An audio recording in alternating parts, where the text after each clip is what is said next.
जय महाराज जी की।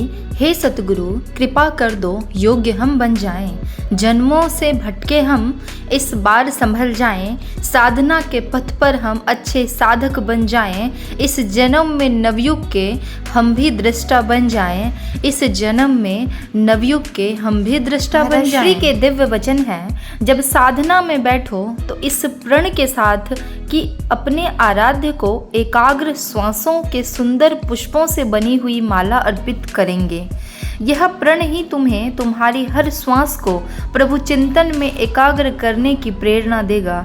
तभी तुम अपने आराध्य का आराधना में सुंदर माला भेंट कर सकोगे। आज का दिव्य व विशेष अनुभव है कबीरा खड़ा बाजार में दिव्य गुरुदेव श्री आशुतोष महाराज जी की कृपा से लगभग 33 वर्षों पश्चात इस प्ले को रिक्रिएट किया गया। छोटे बड़े युवा वृद्ध हर साधक ने निस्वार्थ भाव से अपने सेवा कार्य को पूरा किया। इस प्ले में मेरा भी एक छोटा सा रोल था। मुझे बस 2-3 मिनट के लिए मंच पर एक किरदार निभाना था, पर हाँ, अपने इस पार्ट को प्रैक्टिस के लिए मुझे बहुत देर वेट करनी पड़ती थी। 2-3 घंटे का इंतज़ार और उसके बाद केवल 2-3 मिनटों की सेवा।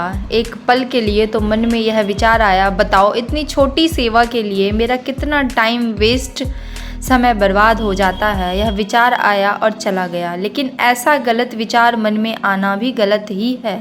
संभल कर, एक गलत विचार आपके मन को भ्रमित भी कर सकता है। इसलिए मेरे महाराज जी ने इस भाव को खत्म करने के लिए मुझे एक दिव्य स्वप्न दिखाया। मैंने इस दिव्य स्वप्न में देखा कि मैं अपने कमरे में सो रहा हूँ।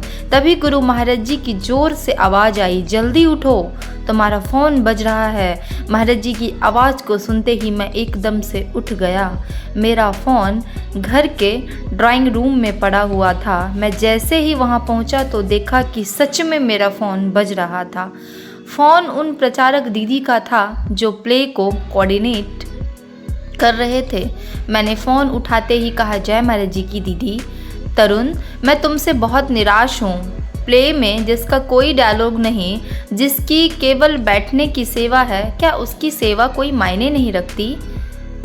क्या वो बस टाइम पास करने आ रहा है? अगर एक साधक ही सेवा की महिमा को नहीं समझेगा तो कौन समझेगा? दीदी की ये बातें सुनकर मैं हैरान भी था और उदास भी। हैरानी इस बात की थी कि मैंने अपने मन में इस विचार को किसी से शेयर साझा नहीं किया था। लेकिन घट के जानने वाले सतगुरु से क्या छिप सकता था? उदासी का कारण यह था कि मन में ऐसा बुरा विचार आया ही क्यों? दीदी ने अच्छे से समझाते हुए कहा, तरुण, आज के बाद मन में ऐसा कोई विचार नहीं लाना। डायलॉग्स हो या ना हो, मंच पर खड़ा होना हो या बैठना हो, कोई भी सेवा छोटी बड़ी नहीं होती।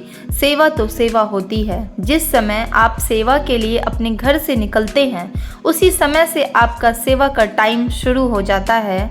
सेवा के इंतज़ार में बैठना भी एक सेवा ही है और सेवा माध्यम ही है कितने बुरे कर्मों को काटने का। महाराज जी एक छोटी सेवा से हमारे कौन से न जाने कौन से कर्म को काट देते हैं। लेकिन हम इस सेवा के महत्व को नहीं समझ सकते और ना समझ पाते हैं।